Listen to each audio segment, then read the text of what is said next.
Pittsburgh Trivia is a production of Warrior House Media. Welcome to Pittsburgh Trivia with your host, Jim Cannon, where uncovering the crazy truth and trivia about Pittsburgh is just the beginning. And who knows, you may even learn a few things in the process. We know life can get pretty interesting around Pittsburgh. Speaking of interesting, did you know that? Hi, and welcome to Pittsburgh Trivia, an interactive trivia show where we test your knowledge of all things Pittsburgh and the surrounding region. I'm your host, Jim Cannon. Thank you for joining me. Summer in the Burgh can only mean one thing.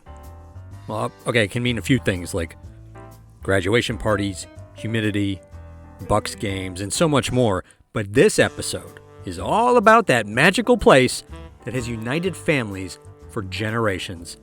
No, not Jack's Bar. I'm talking about Kennywood. Now, the park has a rich and storied history. In 1818, a guy named Charles Kenny bought the land that would eventually become the park.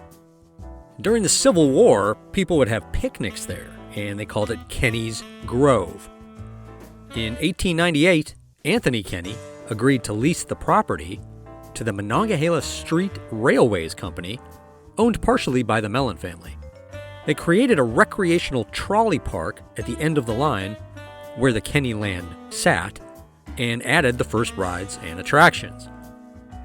In 1906, two businessmen, A.S. McSwagan and F.W. Henninger, bought the park, and their families ran Kennywood for about the next 100 years.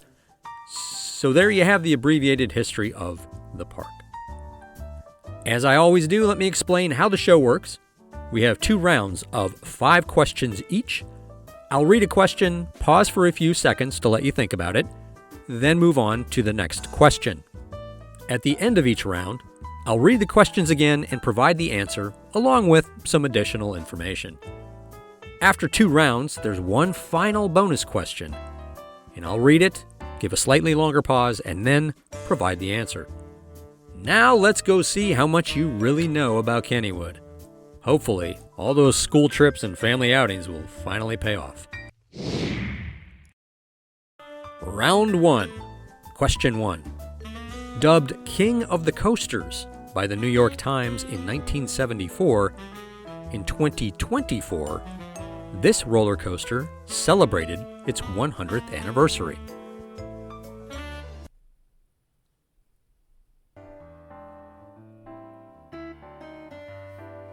Question 2. The Figure 8 Toboggan, which opened in 1902, was the first what at Kennywood?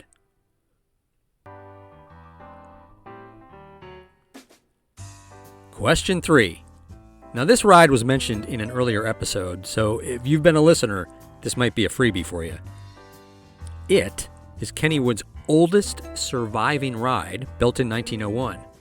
And it's the world's oldest continuously operating dark water ride.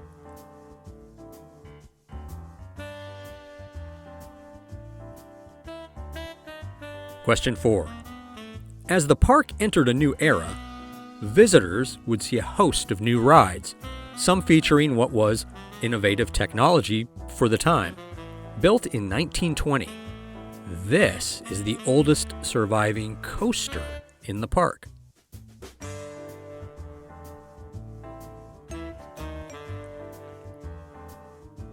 And finally, question 5. Noah's Ark opened in 1936. In 1969, the park added this large aquatic creature to the entrance.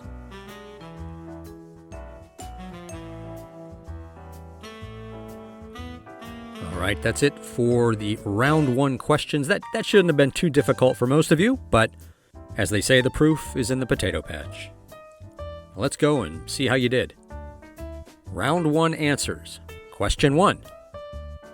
Dubbed King of the Coasters by the New York Times in 1974, in 2024, this roller coaster celebrated its 100th anniversary. The answer, one of my favorites, the Thunderbolt. Now, that was originally named the Pippin and was reconfigured in 1968 as the Thunderbolt. It was designed by John Miller, the same guy who designed the Jackrabbit and the Racer. Question 2. The Figure 8 Toboggan, which opened in 1902, was the first what at Kennywood? And we're going to keep this really simple. It was the first roller coaster. Question 3.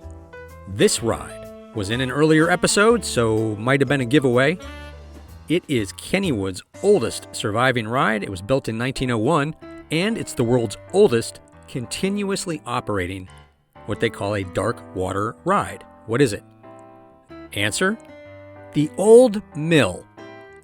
So when we say dark ride, we mean just that, a ride where passengers board cars or a train-like system, and they pass through different scenes that use lighting and animation and props. Now, over the last century, it's gone through numerous theme and structural changes, and it's had different names for the various themes, like Panama Canal, Tour Around the World, Hard-Headed Harold's Horrendously Humorous Haunted Hideaway, and most recently, Garfield's Nightmare. And question 4. As the park entered a new era, visitors would see a host of new rides, some featuring what was innovative technology for the time. Built in 1920, this is the oldest surviving coaster in the park. And the answer? The Jackrabbit. The ride was created by John Miller, as mentioned. He's the same guy who designed the Thunderbolt and the Racer. And the ride featured something called up-stop wheels, a technical innovation for the time that prevents the wheels from leaving the track, and that's kind of important when you're hitting those dips. But what's even cooler is that those wheels, that system, is still used on coasters around the world today. And question 5. Noah's Ark opened in 1936. In 1969, the park added this large aquatic creature to the entrance. What was it?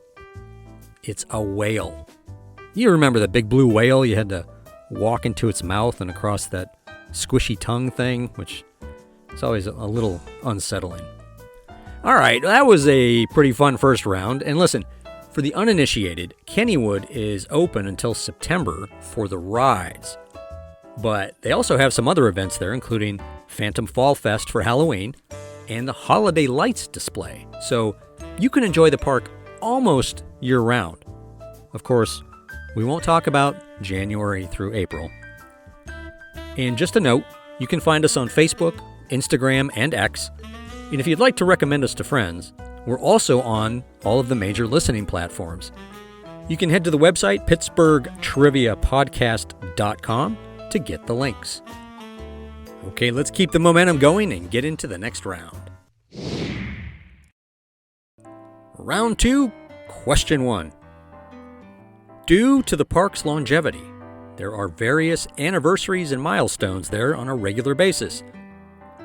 In 2024, someone at Kennywood celebrated a 50th birthday. Who was it?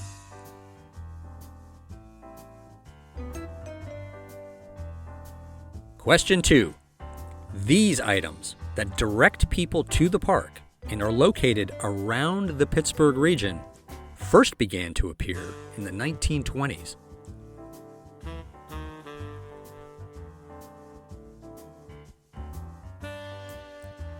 Question 3. This attraction, decommissioned in 2017, was the park's first $1 million ride.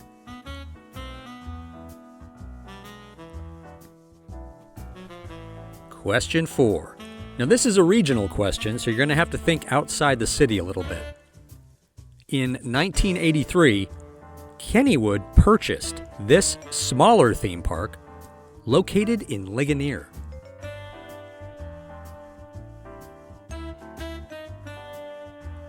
And the last question of the round, question 5. During the Second World War, attendance at the park slipped. In the 1950s and early 1960s, less than a decade later, the baby boomers helped bring the park back to its former glory. And the park added multiple rides, including the Rotor, Satellite, Wild Mouse, Paratrooper, and Calypso. Where in the park were those rides located?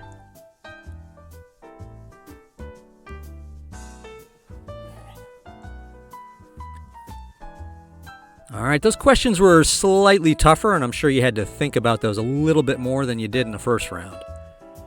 Just a quick message about the show. If you do go to the website, please consider subscribing. We'll send you an email notification when a new episode is posted. Round 2 answers. Question 1. Due to the park's longevity, there are various anniversaries and milestones on a regular basis. Someone at Kennywood celebrated a 50th birthday in 2024. Who was it? Kenny Kangaroo. That's right, the fun-loving park mascot first appeared in 1974. And question 2. These items that direct people to the park and are located around the Pittsburgh region first began to appear in the 1920s. They are the yellow Kennywood arrows. Now, I don't recall seeing many in the last few years, but they used to be back in the day. They were seemingly everywhere. But yeah, those things have been around for a very long time. And question 3. This attraction, decommissioned in 2017, was the park's first $1 million ride.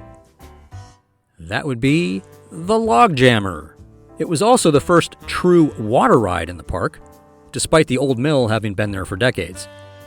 It was a fiberglass log flume water ride which ran through the wooded area in the back of the park. And it was the park's first multi-million-dollar project. Built in 1975 and consisting of 2 lifts, the first being 27 feet high, and one leading to the ride's final and biggest 53-foot high drop. The ride was notable for being the last log flume in existence to have a spillway drop. That's an element where the ride boat travels down a drop before rising into a brief uphill section. Now, the Log Jammer's final day of operation, sadly, was September 17th, 2017. In 2019, Steel Curtain and Steelers Country opened on the land where Log Jammer once stood. And question 4. This was a regional question. In 1983, Kennywood purchased this smaller theme park located in Ligonier. The answer is Idlewild. Now, Idlewild now features the Soak Zone, which is the water park portion of that park. And believe it or not, Idlewild opened in 1878, 20 years before Kennywood. And the last question, question 5.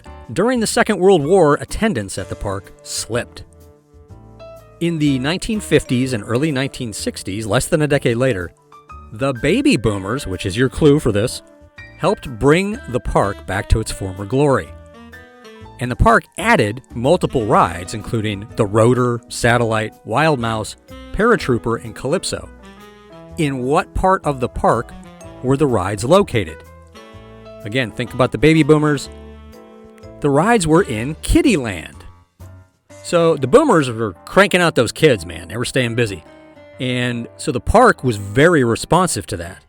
And in 1955, the first Fall Fantasy Parade was held as a way of boosting attendance at the end of summer. The idea behind it was just to get people through the gate, even if it was for an event. And the park was smart enough to capitalize on the growing numbers, and they added the rides mentioned, along with a bunch of other ones, so that little kids had a way to enjoy the park as much as the older ones. All right, folks, we have the last question of this episode ready to go. So raise your hand if you're 10 out of 10. That means you are a Kennywood expert. But for this next one, sit back, make sure the bar comes all the way down across your lap. Please keep your hands inside the car. And that is your official hint for this question. Here we go.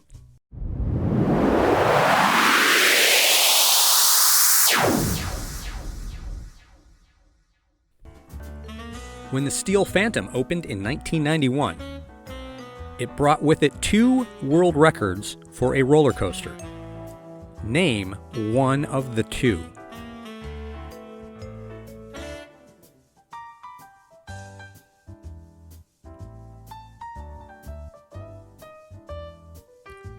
Okay, here we go with the answer. Now keep in mind, again, this is 1991, and a lot of things have happened with roller coasters since then. But at the time, the Steel Phantom featured the world's tallest drop on a coaster at 225 feet.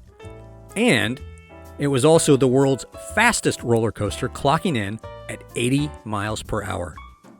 Now, the Steel Phantom was a 160-foot tall steel roller coaster with, as mentioned, a 225-foot second drop into a ravine, 4 inversions, a vertical loop, batwing, and a corkscrew, and a top speed of 80 miles an hour. Now, the ride, while very exciting, got a reputation for being kind of rough and an uncomfortable experience for the riders. So in early 2000, Kennywood announced the Steel Phantom would close on September 4th of that year. They originally planned to just remove the ride from the park, but you know how we get in the Berg, get all sentimental, and people complained. So the park hired D.H. Morgan Manufacturing to actually improve the Steel Phantom by removing its inversions, adding airtime hills, increasing the drop height and speed, increasing the track length, and building new trains that used lap bar restraints instead of the over-the-shoulder harnesses, which was one of the things that made riders uncomfortable. The ride was rebuilt and opened in 2001 as Phantom's Revenge and remains the fastest roller coaster in Pennsylvania. It also recently took home the top spot on USA Today's 10 Best list of roller coasters in the United States. All right, I hope you enjoyed this run through Kennywood with us, and if you're listening during the summer months, I hope you get a chance to spend the day at the park. Kennywood really is the consummate and classic Pittsburgh summer destination, and it's so much fun. Thanks for listening, everyone, and we'll see you next time. What? You're never gonna believe this. We'll leave that nugget for next time. So if you want more wacky Pittsburgh trivia, be sure to subscribe and we'll invite you back to our next episode. But if you just can't wait, visit our website at pittsburghtriviapodcast.com, where we think Pittsburgh trivia isn't trivial.